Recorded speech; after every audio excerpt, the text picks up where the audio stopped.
वो मौका याद करो जब मदीना जंग अहज़ाब के वक्त हर तरफ से लोग लश्कर लेकर आने लगे। मिन फ़ौक़िकुम तुम्हारे ऊपर से, व मिन अस्फ़ल मिनकुम मदीना के नीचे बाजू से, व इज़्ज़ाग़तिल अबसार और तुम्हारी नज़रें चौंधिया गई, तुम्हें मौत नज़र आने लगी। उस जंग में कैसे मुकाबला करे तुम्हें समझ में नहीं आया। मदीना से बाहर किस तरफ जाके किनसे लड़े, चारों तरफ से आ रहे। तुम्हारी नज़रें बिल्कुल चकाचौंध हो गई। व बलगतिल क़ुलूबुल हनाजिर, और जब घबराहट के वक्त इंसान की तेज़ सांस चलती है तो फट फट करके लगता है कि गोया दिल गले तक आ गया।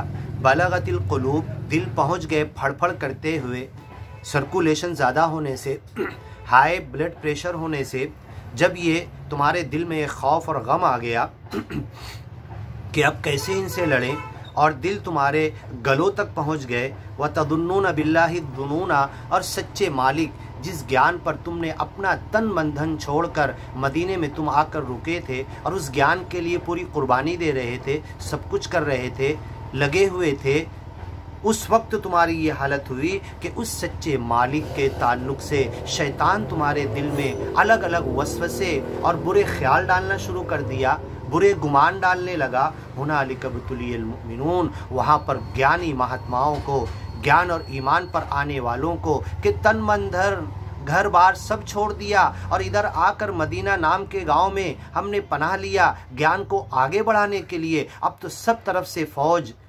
तलवार लेकर, घोड़े लेकर हमें काटने के लिए आ रहे हैं। अब मालिक क्या कर रहा, कब मदद करेगा, ये एहसास दिल में होता है। जब मूसा पैगंबर की कौम निकली और समुंदर पर लाठी मारकर रास्ता बना और उस पार जाकर खड़ी हो गई, और फिरौन बादशाह अपनी लश्कर को लेकर आने लगा, वो भी उस रास्ते से घुस गया, आधे रास्ते के करीब आ गया। कौम ने कहा कि अरे अब तो फिक्र करो, रास्ता बंद करो। तो मूसा पैगंबर, वक्त के नबी, जो ये कहते थे इन्ना मई रब्बी, मेरे साथ मेरा रब है, ये ज्ञान यही तो सिखाता है, ये ईमान यही तो सिखाता है, मेरा रब मेरे साथ है, अर्श पर है लेकिन मेरे साथ भी है। वह हुआ माकुम ऐनमा कुंतुम, वो तुम्हारे साथ है जहां तुम जाओ।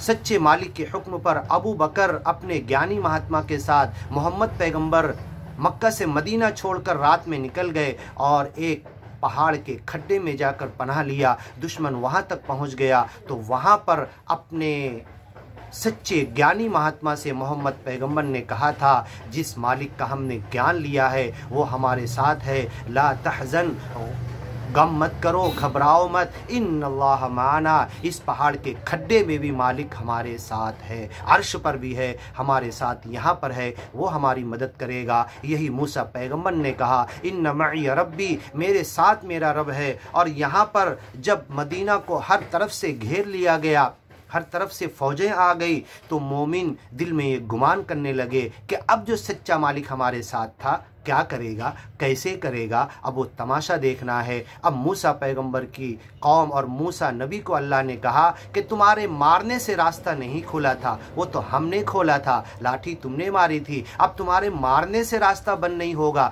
तुम खड़े होकर तमाशा देखो, समुद्र कब बंद करना, कब रोकना, और इस लश्कर को, फिरौन के हवारी मवारी को कब डुबोना, ये हमारा काम है। यहाँ पर ईमान वालों को मोहम्मद पैगंबर यही सिखा रहे कि देखो मालिक हमारे साथ है, मालिक इनका मुकाबला करेगा, ऐसे लश्कर भेजेगा जिन्हें हम भी नहीं देखेंगे, इन्हें हलाक करेंगे, ऐसी तेज तुंद आंधी और हवा भेजेगा जो इन्हें हलाक करेगा। हुनालिक इब्तुलियल मुमिनून, उस वक्त मदीना के अंदर मक्का से सब कुछ छोड़कर आने वाले ज्ञानी महात्माओं, ईमानी और ज्ञानी लोगों का दिल हिल गया था, वो हिला दिए गए। वह जुलजिलू जिलजालन शदीदा, मुकम्मल तौर पर, बुरे तौर पर उन्हें हिला मारा गया। और ज्ञान और ईमान का यही टेस्ट, यही एग्ज़ाम और यही इम्तिहान तो होता है। जिस मालिक को तुमने करीब वाला कहा है, करीब और अकरब कहा है, जो मेरी मदद कर रहा, जिस ज्ञान को तुमने लिया और उस ज्ञान को आगे बढ़ाने के लिए पूरी दुनिया की दुश्मनी तुमने मोल ली, तो उस पर कितना विश्वास है, कितना भरोसा है। आज़ारी में, बीमारी में, दुख में, तकलीफ़ में और दुश्मन से मुकाबले के वक्त, उस वक्त मोमिनों को, ज्ञानी लोगों को हिला दिया गया, शदीदा, बहुत सख्त अंदाज से।